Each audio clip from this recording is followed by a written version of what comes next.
1 Samuel chapter 8, King James Version. And it came to pass, when Samuel was old, that he made his sons judges over Israel. Now the name of the firstborn was Joel, and the name of his second Abiah. They were judges in Beersheba. And his sons walked not in his ways, but turned aside after lucre, and took bribes, and perverted judgment. Then all the elders of Israel gathered themselves together, and came to Samuel unto Ramah, and said unto him, Behold, thou art old, and thy sons walk not in thy ways.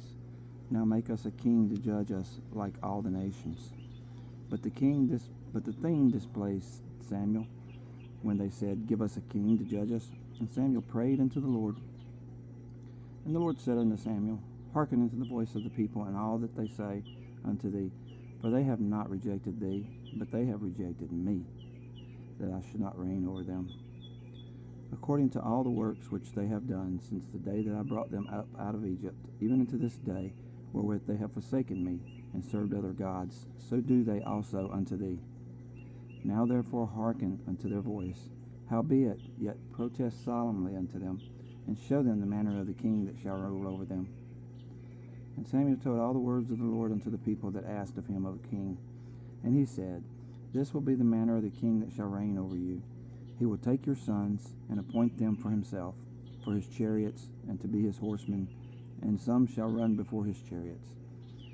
And he will appoint him captains over thousands, and captains over fifties, and will set them to ear his ground, and to reap his harvest, and to make his instruments of war, and instruments of his chariots.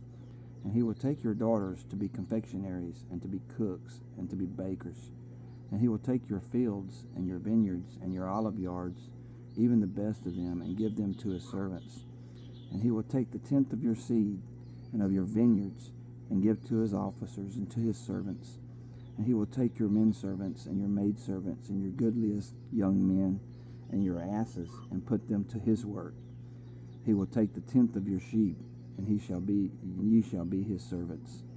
And ye shall cry out in that day because of your king, which ye all have chosen. And the Lord will not hear you in that day. Nevertheless, the people refused to obey the voice of Samuel, and they said, Nay, but we will have a king over us, that we may be like all the nations, and that our king may judge us, and go out before us, and fight our battles. And Samuel heard all the words of the people, and he rehearsed them in the ears of the Lord. And the Lord said to Samuel, Hearken unto their voice, and make them a king. And Samuel said unto the men of Israel, Go you every man unto his city.